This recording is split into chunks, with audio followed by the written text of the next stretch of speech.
محترم سامعین، السلام علیکم ورحمۃ اللہ وبرکاتہ۔ اللہ تعالیٰ فرماتے ہیں، وہی ہے جس نے آسمانوں اور زمین کو 6 دن میں پیدا کیا، پھر عرش پر جلوہ فرما ہوا۔ وہ خوب جانتا ہے اس چیز کو جو زمین میں جائے اور جو اس سے نکلے، اور جو آسمان سے نیچے آئے، اور جو کچھ اس میں چڑھ کر جائے، اور جہاں کہیں تم ہو وہ تمہارے ساتھ ہے، اور اللہ تمہارے اعمال کو دیکھ رہا ہے۔ اسی طرح اللہ تعالیٰ سورہ ہود آیت 7 میں فرماتے ہیں، اور اللہ ہی وہ ذات ہے جس نے 6 دن میں آسمانوں اور زمین کو پیدا فرمایا، اور اس کا عرش پانی پر تھا۔ امام احمد بن حنبل رحمت اللہ علیہ نے ابو رزین عقیلی سے بیان کیا ہے، انہوں نے کہا، یا رسول اللہ، أين كان ربنا عز وجل قبل أن يخلق السماوات والأرض؟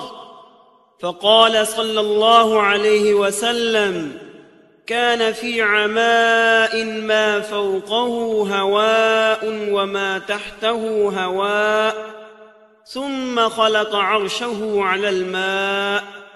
اے اللہ کے رسول صلی اللہ علیہ وسلم، آسمانوں اور زمین کو پیدا کرنے سے پہلے ہمارا پروردگار کہاں تھا؟ آپ نے فرمایا، عما میں تھا، یعنی اللہ کے سوا کچھ بھی نہ تھا، نہ اس کے اوپر ہوا تھی اور نہ اس کے نیچے ہوا تھی، مطلب یہ کہ کچھ نہ تھا، پھر اس نے پانی پر اپنا عرش پیدا کیا۔ گویا یہ تھی مخلوق کی ابتدا۔ امام احمد، امام ترمذی، امام ابو داود اور بہت سے دوسرے محدثین رحمہم اللہ نے سیدنا عبادہ بن صامت رضی اللہ عنہ کی روایت بیان کی ہے۔ وہ کہتے ہیں، سمعت رسول اللہ صلی اللہ علیہ وسلم يقول ان اول ما خلق اللہ تبارک وتعالى القلم ثم قال له اكتب، فجرى في تلك الساعة بما هو كائن إلى يوم القيامة۔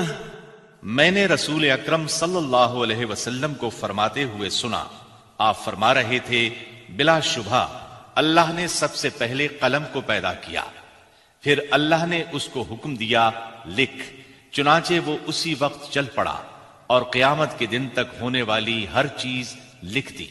یہ اللہ تعالیٰ کا علم تھا جس کو قلم نے اس کے حکم کے مطابق لوح محفوظ پر لکھا۔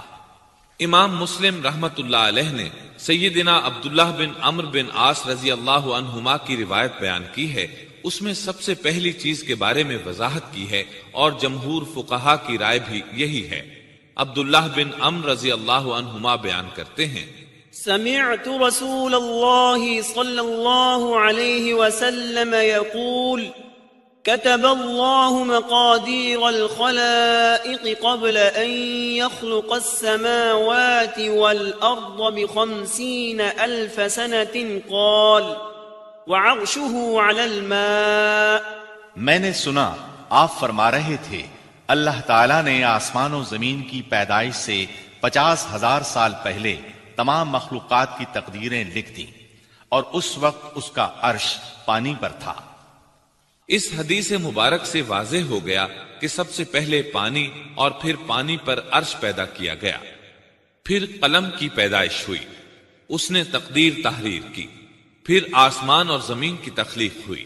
اور جس حدیث میں آیا ہے کہ ابتدا میں قلم کو پیدا کیا گیا، اس کا مطلب یہ ہے کہ اس جہان کی مخلوقات میں سب سے پہلے اس کا نمبر ہے، نہ کہ باقی تمام جہانوں کی مخلوقات میں پہلا نمبر ہے۔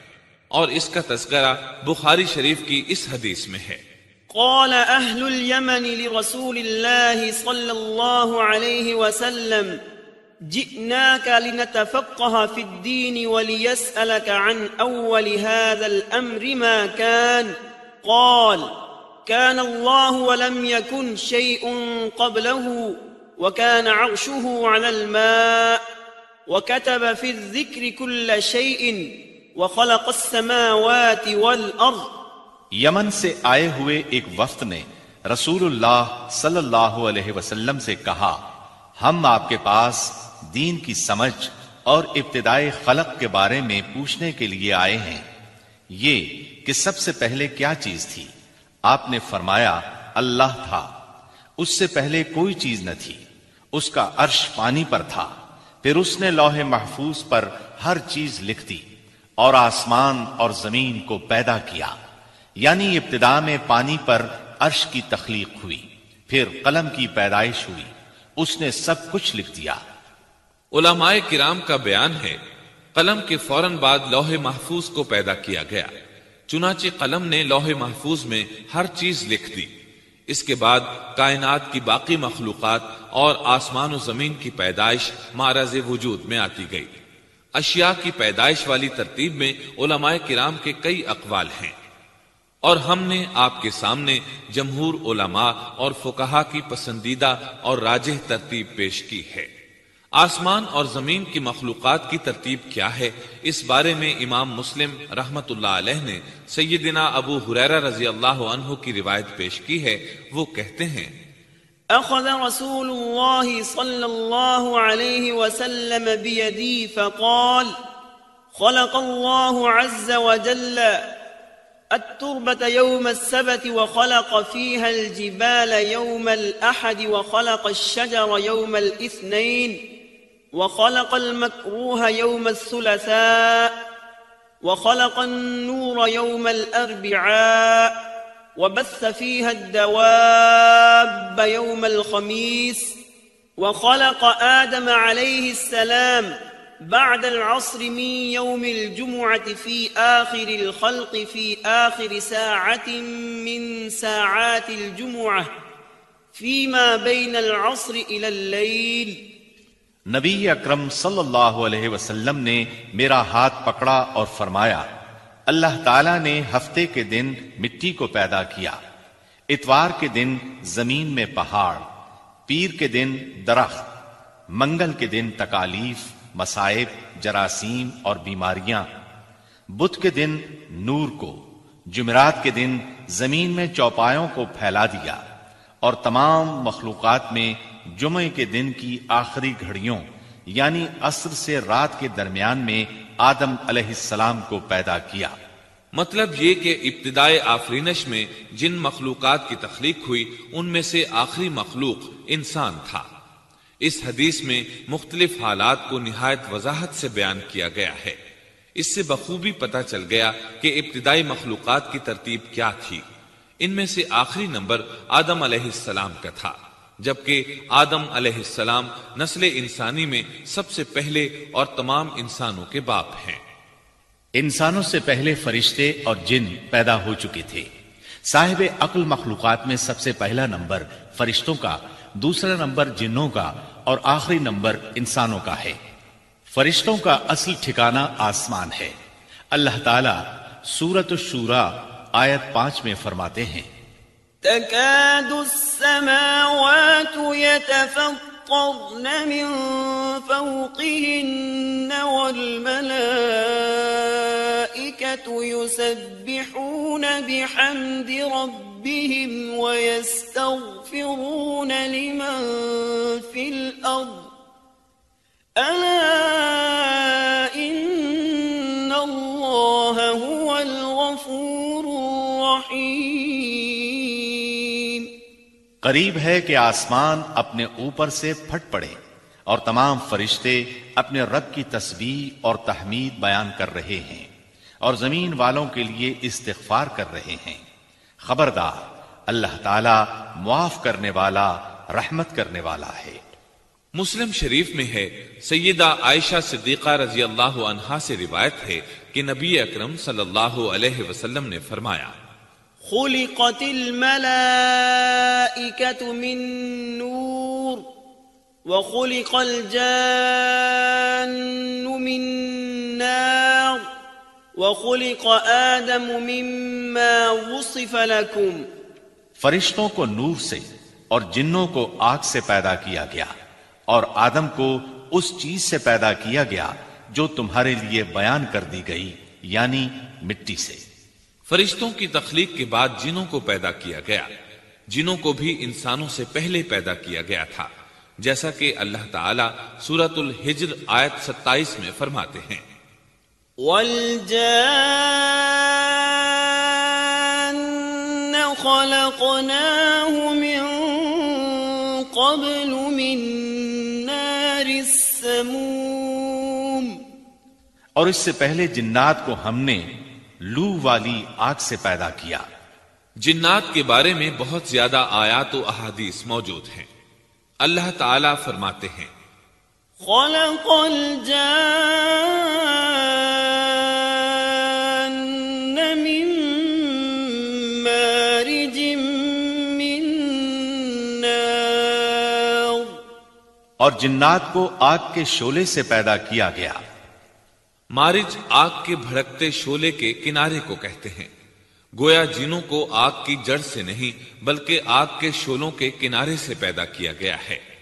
قرآن مجید میں اللہ تعالیٰ نے ابلیس شیطان کا قول نقل کیا ہے، خَلَقْتَنِي مِن نَّارٍ، تو نے مجھے آگ سے پیدا کیا۔ اسی طرح پہلے بھی بیان ہو چکا ہے کہ اللہ نے فرمایا، وَالْجَانَّ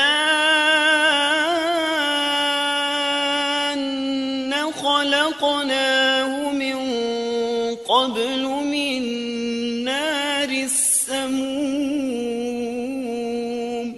اور اس سے پہلے جنات کو ہم نے لو والی آگ سے پیدا کیا۔ یہ ہے جنات کی اصل اور بنیاد۔ ابلیس ملعون بھی جنات میں سے ہے، اور اس مسئلے میں کسی کو تردد اور شبہ نہیں ہونا چاہیے، اس لیے کہ قرآن مجید میں ہے، إِلَّا إِبْلِيسَ كَانَ مِنَ الْجِنِّ، اور ابلیس جنوں میں سے تھا۔ مطلب یہ کہ وہ فرشتوں میں سے نہیں تھا۔ حسن بصری رحمت اللہ علیہ فرماتے ہیں، وہ پلک جھپکنے کے برابر بھی فرشتوں کی جنس میں داخل نہیں ہوا، اور نہ ہی وہ کبھی فرشتوں میں شمار ہوا ہے۔ وہ جنات میں سے ہے کیونکہ اس نے خود اقرار کیا تھا، خَلَقْتَنِي مِن نَّارٍ، اے اللہ تو نے مجھے آگ سے پیدا کیا ہے۔ اگر یہ فرشتہ ہوتا تو اس وقت کہتا، اے اللہ تو نے مجھے نور سے پیدا کیا ہے۔ اس لیے ابلیس کا جن ہونا روز روشن کی طرح عیاں ہے۔ سیدنا عبداللہ بن عمر رضی اللہ عنہما اور سیدنا عبداللہ بن عباس رضی اللہ عنہما فرماتے ہیں، آدم علیہ السلام سے 2000 سال پہلے جنات پیدا کیے گئے۔ وہ ہماری اس زمین پر رہائش پذیر تھے۔ آہستہ آہستہ وہ فسق و فجور میں مبتلا ہو گئے۔ جب وہ فتنہ فساد میں حد سے بڑھ گئے، ناحق خون بہانے لگے، تو اللہ تعالیٰ نے ان کی طرف فرشتوں کا عظیم لشکر بھیجا۔ ان سے جنات کی زبردست مارکہ آرائی ہوئی۔ اس مارکہ آرائی میں فرشتوں نے جنات کو تہس نہس کر دیا، اور وہ سمندروں کی جزیروں میں پناہ لینے پر مجبور ہو گئے۔ زمین کے ہر بر اعظم سے انہیں جلا وطن کر دیا گیا، چنانچہ آج تک ان کا مسکن یہی جزیرے اور عظیم مراکز ہیں۔ یہ واقعہ آدم علیہ السلام کی تخلیق سے پہلے ہو چکا ہے۔ احادیث مبارکہ میں ہے کہ ابلیس ملعون کا ایک تخت ہے، اور وہ تمام جنات کا سردار اور حکمران ہے۔ اس کا شاہی تخت پانی پر ہے، اگرچہ اس کی متعین جگہ ہمیں معلوم نہیں۔ یہاں تک ذکر تھا سیدنا آدم علیہ السلام کی پیدائش سے پہلے کا۔